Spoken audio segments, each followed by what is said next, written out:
Hello and welcome to another episode of PPC Town Hall. My name is Fred Valles. I'm your host. I'm also the CEO and co-founder at Optimizer, a PPC management software. For today's episode, we're going to talk to Sophie Fell from Two Trees PPC. She's a bit of a skeptic when it comes to generative AI, but she also sees that generative AI is fundamentally shifting how PPC and SEO are done.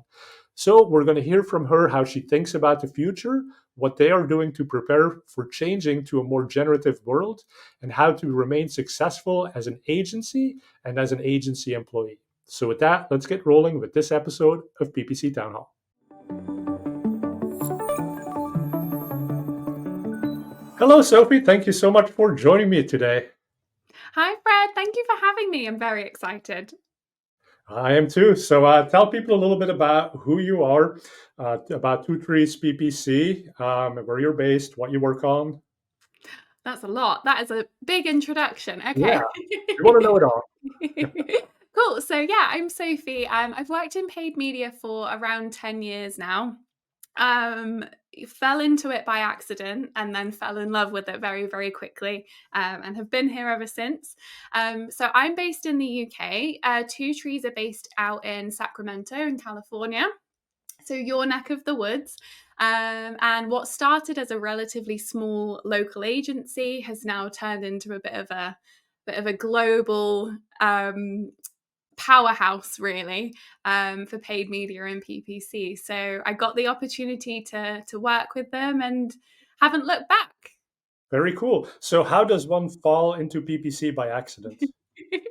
So when I was 21 or so, I fell into sort of organic social media management. I was working for a startup and I was the youngest person there by about 15 to 20 years. And they were like, hey, you use Facebook. Why don't you run our social media? So started there, then did some social media ads, and they had an agency. And as soon as I saw like Google ads and Google Analytics, that was it for me. Never looked back. So fell into it due to my age. Yeah, and then that's me Cool. ever since. Well, I'm happy you ended up on the PPC and the analytical side because that's the cool side of the defense. I But always think so. exactly. But the fact that you were 15 years junior, younger than the other people in the company, and you were the one who, oh my God, she knows Facebook. That's so cool. Do you think it's like that nowadays for TikTok and because I don't get TikTok? Yeah, no, I don't understand it either. I mean, the thing is, so at Two Trees, the team that understand TikTok are only 5 years younger than me. I'm not that old, right? But they're the Gen Z people. They understand it, and they know the trends. They know what to film, how to film it, and stuff. It comes very naturally to them. So, in the same way, I knew how to post on Facebook 10 years ago. There's that evolution there now too, for sure. And so there's that social evolution, but the bigger revolution that's happening right now is obviously around generative AI, right?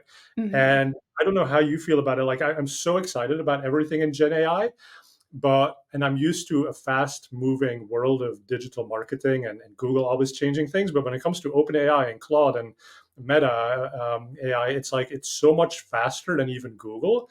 Like there's Mhm. some weeks where my head just hurts. Like I've tried so many new things and I can still barely keep up. How do you see that for yourself and for the agency? Like, is there also like is the younger generation jumping on this more, or who's like taking the leadership when it comes to all this Gen AI stuff? Yeah, that's a really great question, actually, because again, mentioning some of my team members that are early 20s, mid 20s. So for them, they're entry level and coming into this role, and ChatGPT, for example, is just second nature to them. So I have a member of my team who actually uses ChatGPT for forecasting, like Facebook and Meta audience targeting. Like he uses it for everything, and obviously with that human element too. But it comes so naturally to him to turn to ChatGPT, understand the right prompts to use, and to get that information. And I feel like a dinosaur in comparison. I really do. I still don't trust it yet. I wish I did. I'm personally not ready for it yet. But Well, and that makes sense, and I think that skepticism is well placed, right? Because it hallucinates. And somebody actually explained to me that you shouldn't be worried about hallucination because the whole large language model thing, everything is hallucination. It's just some of the hallucinations don't make sense, and others are like, oh my God, that's spot on. And so it's like that fact checking that you still have to do, right? And then it's also, I think, Mm. tricky, like your colleague who does forecasting with it. I'm betting he's using more of the advanced analytics and the code interpreter sort of Python writing components, which work really well. And I've used it for seasonality analysis, and it's beautiful what it spits out.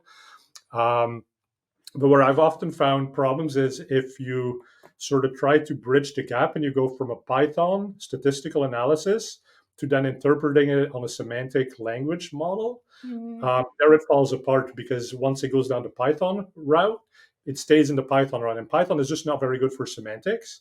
And semantics are not very good for data analysis. So, like bridging that gap, that's still where I find a lot of mistakes happen or where things kind of fall apart. Yeah, I think there's still, and this is why I'm not kind of full on into ChatGPT and stuff yet, because I think there's still that, human interaction needed. There's the human QAing part of it as well. And obviously, the language models and the learning, everything's going to grow, everything's going to get better.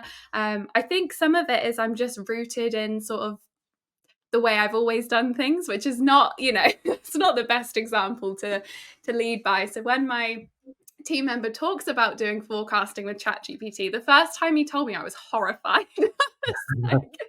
I was like, oh my God, what do you mean you're doing it?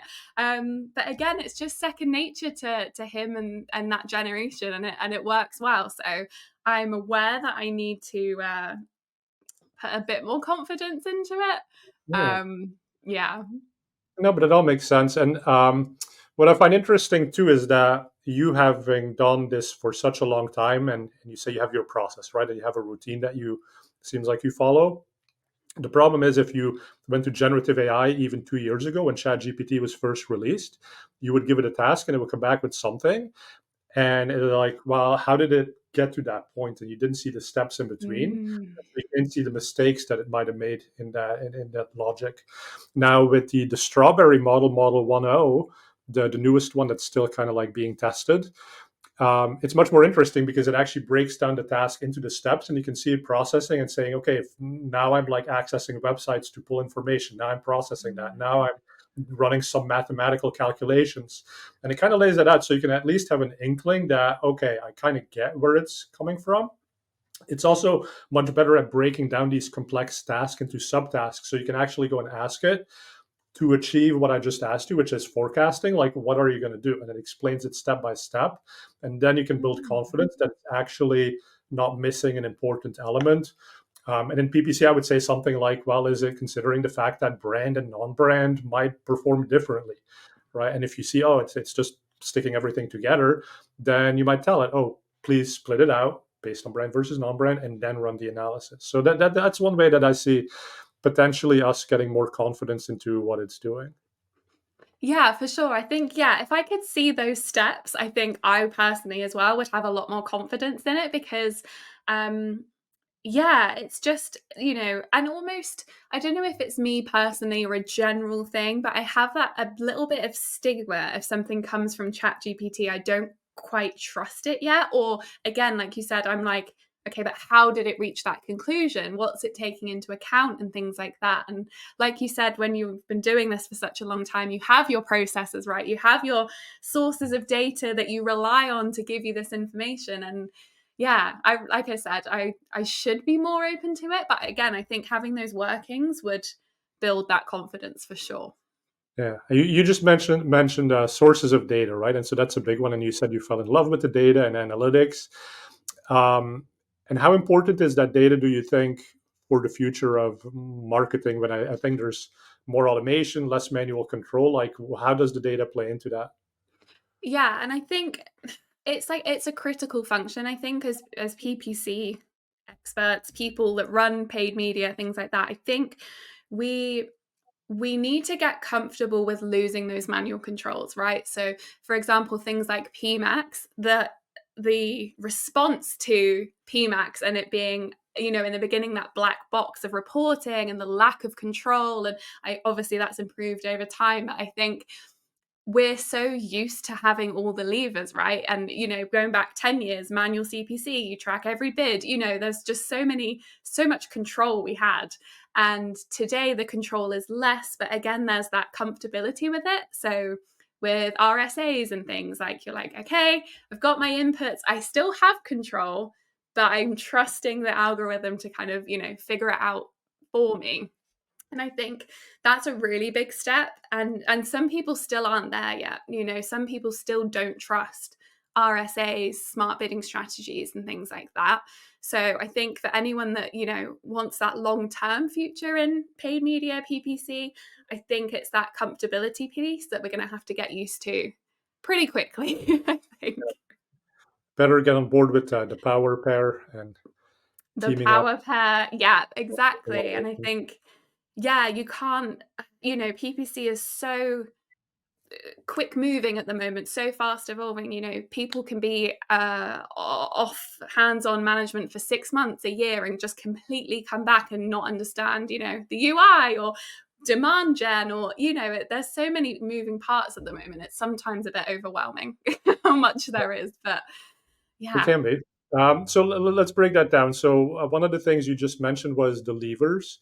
So as you have, or you don't have fewer levers necessarily, right? You can still do manual bidding and you have that lever of CPC, but you probably don't want to deploy that because it is going to be less precise than using some automation for it. So as you shift into automation, and now you have the option of setting, you can maximize conversion value, but you can still set a T ROAS. So that's your lever. So how do you think about these levers when you want to deploy them?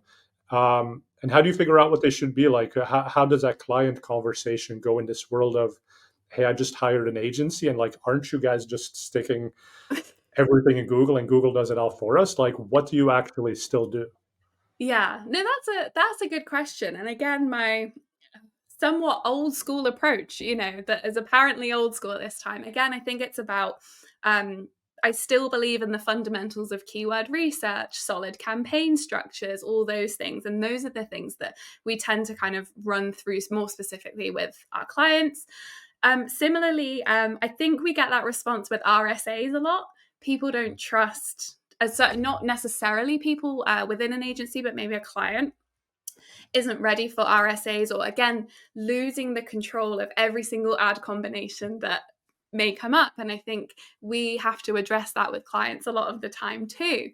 Some And clients then want, let's dive a little deeper on that, right? So I guess it varies, but you can pin certain components. So do you take more of an approach of let's pin the whole ad so we know exactly what's going to come out? Or do you have a way of convincing the client that this does in fact lead to potentially better results and that it at the very least should be tested? yeah, I think so. I'm still in the anti-pinning sort of. I really try. If we're going to use smart bidding and RSAs, I kind of want to let the algorithm do its thing, which is not very control freak of me, and I'm control freak in any other aspect. But RSAs, I'm like, okay, I trust you. Smart bidding, I'm like, I trust you. The data's good. We're good. So it's a funny one. I think, a couple of years ago, I worked with a massive US SaaS brand who would not run RSAs. So they technically had RSAs, but they only put 3 inputs for headlines, 2 for descriptions, and pinned all of them.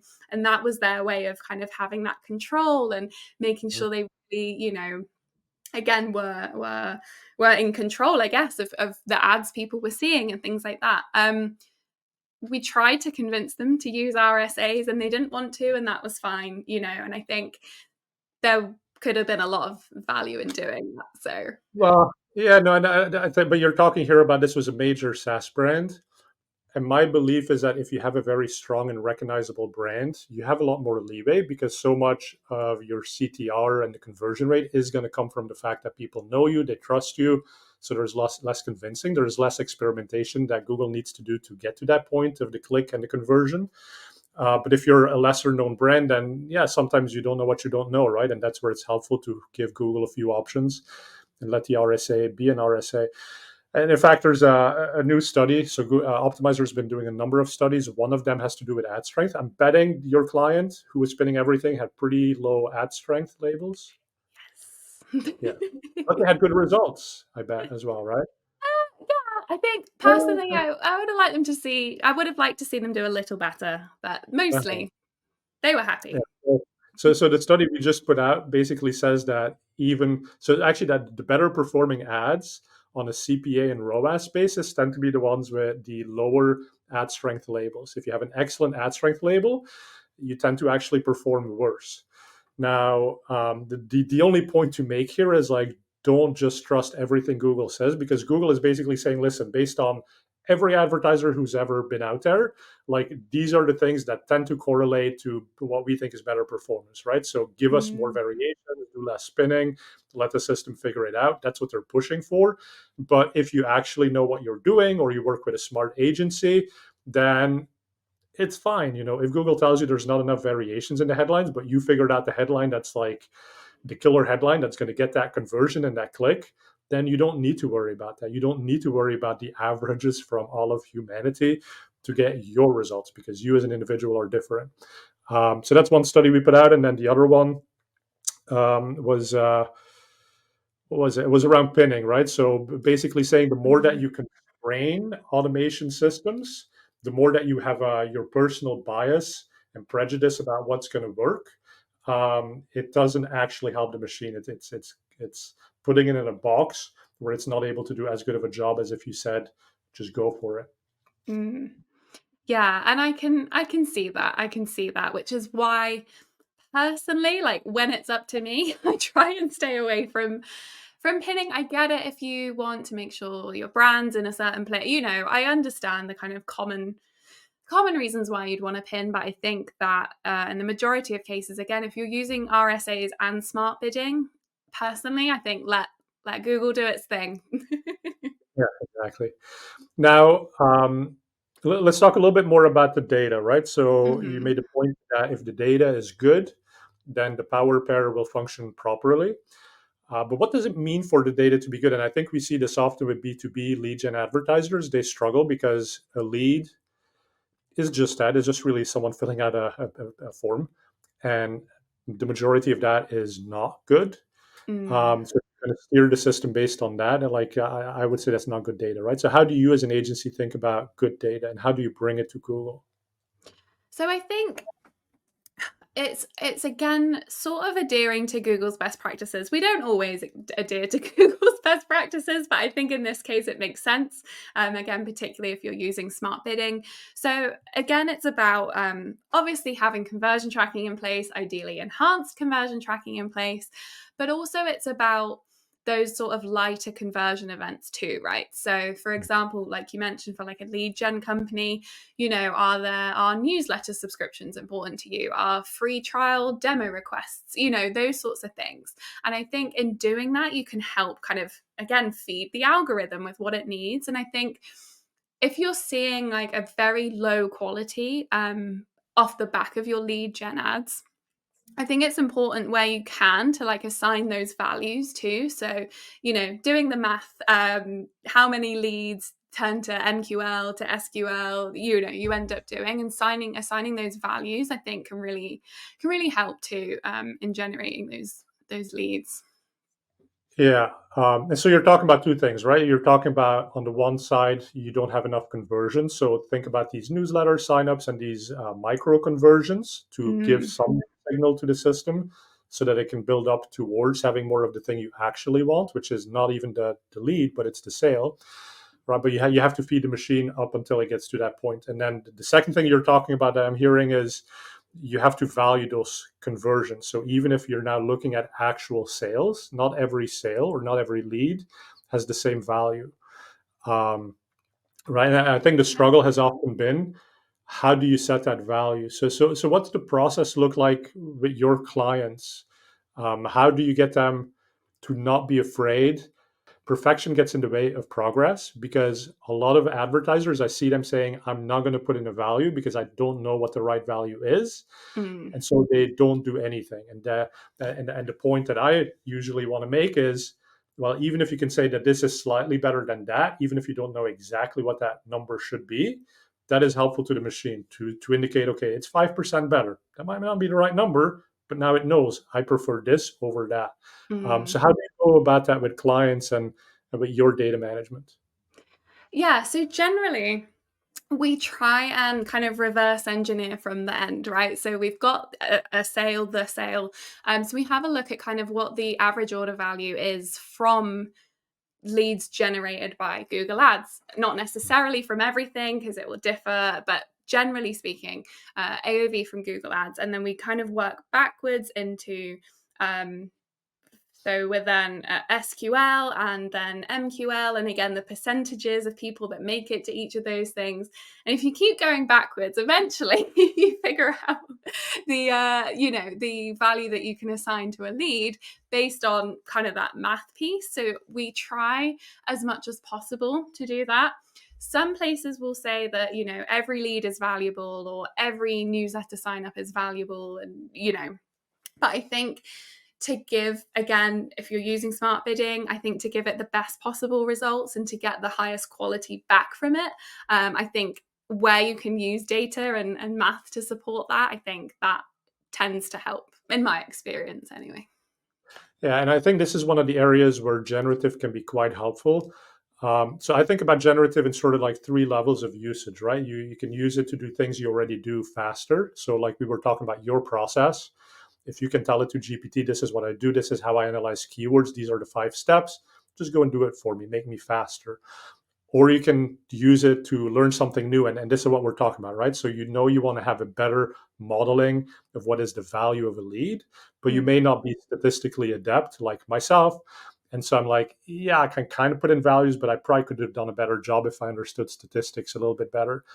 Generative can help me learn statistics, and if I'm willing to put in the time to actually see if it's teaching me the right thing, it can help me do that faster.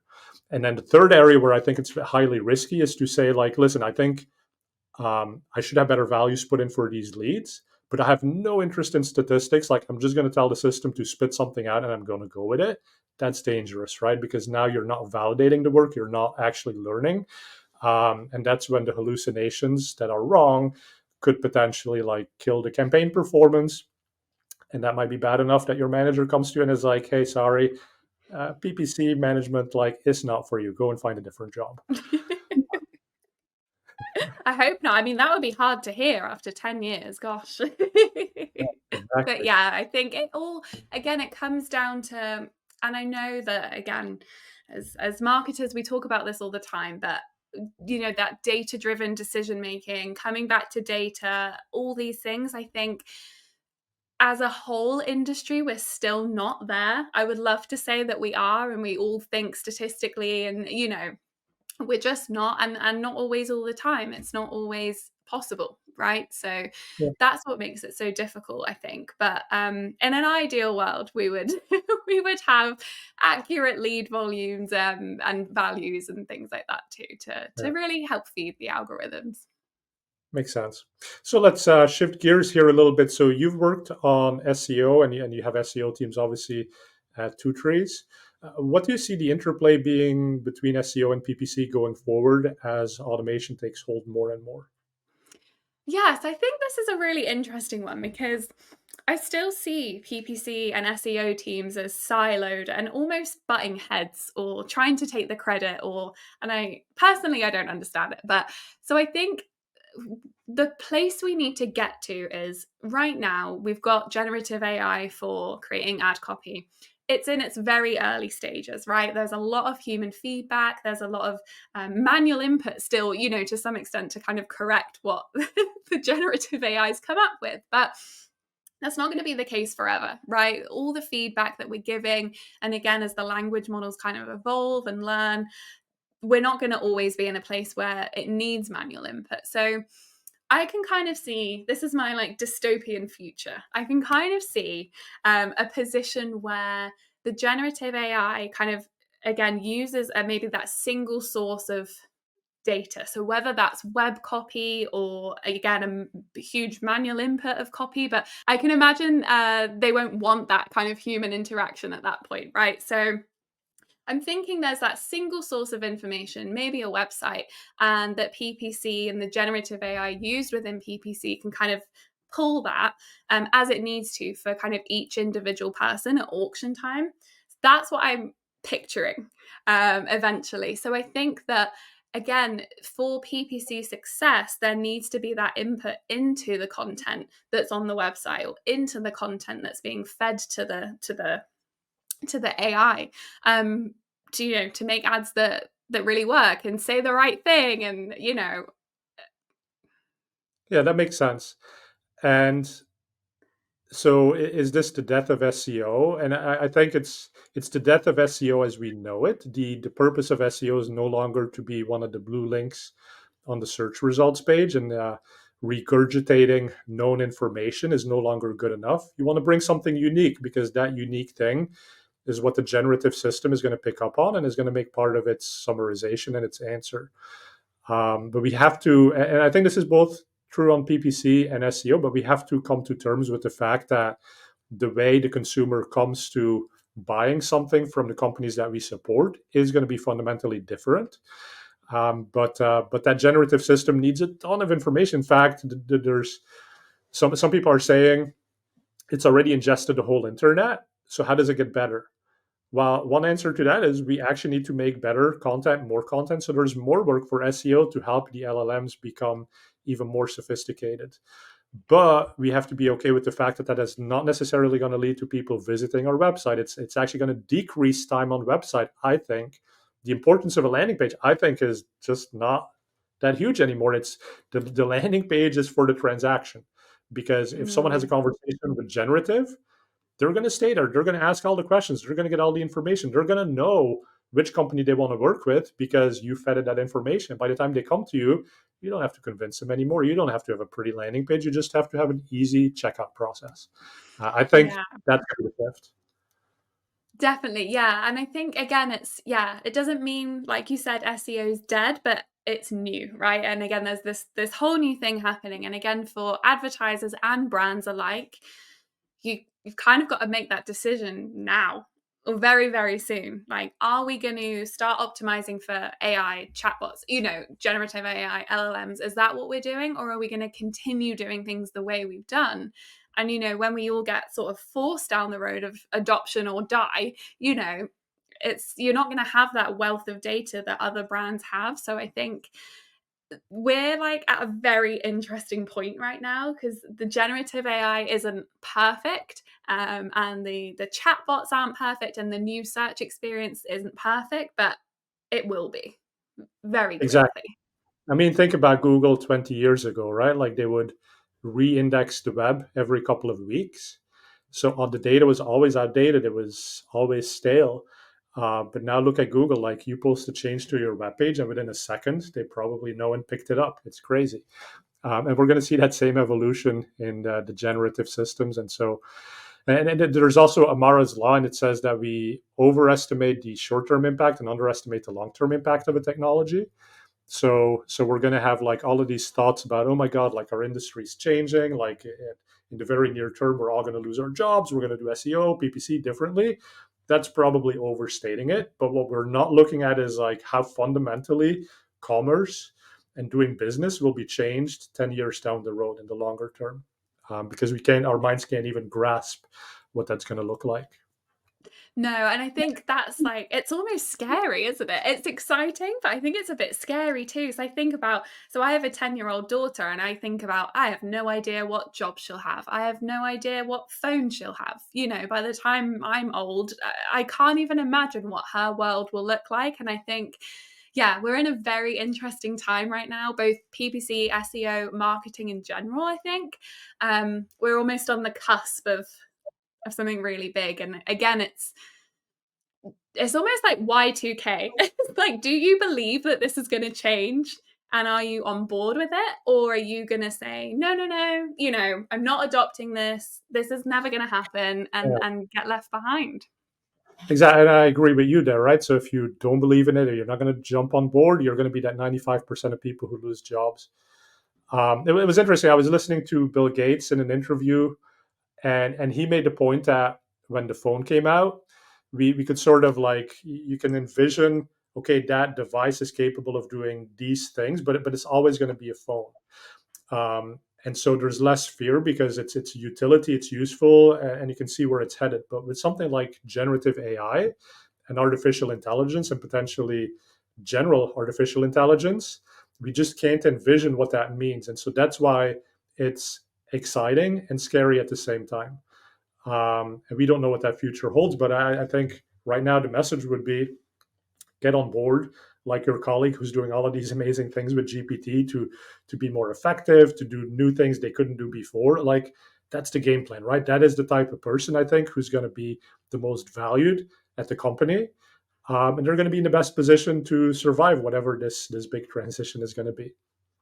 Yeah, exactly. And I do think some of it is slightly age related too. So I'm only 30 and I'm not ready to to pick all this stuff up yet. And I think again, what's that going to look like? What's the adoption of it going to look like? I mean, are we always going to have PPC traditionalists, that will always do it in a manual way? I can't imagine that Google will let that happen forever. I think at one point there will be that cusp of, okay, no more manual input, but your input instead is this, and it's something completely different. So it's it is really an interesting one, and I think Let's it's talk about sorry to interrupt, but like this is super interesting to me. So when you talked about the fundamentals and a PPC traditionalist, mm, will that still be useful? And so I'll argue that no, you don't want to be like you don't want to be the person who insists on doing it the old school way. However, my thought is that you still want to know the fundamentals because at some level, that tells you what the levers are that you can pull to get the generative AI to move in a different direction. And so I'm curious at an agency when you get this younger generation joining the company and they've never worked with a manual CPC and they don't know how the conversion rate might be part of the cost per acquisition formula. And they just come in and they're like, turn on smart bidding, turn on raw turn on RSAs, all automation. Like how important to what degree do you want to instill fundamentals in them? You teach them fundamentals, or are you teaching completely new skills within the agency because there's a new skill set needed in this new world? Yeah, and I think again it comes back to those two different approaches, right? So for me, I would say right now, I guess I am a PPC traditionalist. I mean, I'll do smart bidding and RSAs and performance max and things like that, but I know it's not always going to be this way. But I'm also not ready for that next step yet in terms of always using or relying on generative AI or GPT and things like that to kind of help me with my role. So for me, with the 20-year-olds in in the company, I still want, like you mentioned, those fundamentals, that understanding of why. So when we talk about smart bidding, again, there's that understanding of, okay, there's the auction process and there's the data and there's the historical data. And I think, yeah, having that fundamental knowledge is important. However, I'm also learning from them, right? When they're saying, hey, you can actually do forecasts a manual way and it takes 5 minutes, not 5 hours. There's that piece of it too. So I think, if we can forecast seasonality without, again, manually fishing all this data, putting it together, putting it into a chart, and we can do that in 10 minutes, then yeah, it's really going to change a lot of things. So I think it goes both ways. I'd like to instill the almost traditional values of PPC, but have them brave enough to tell me what else there is, and show Yeah, me I a mean, different way.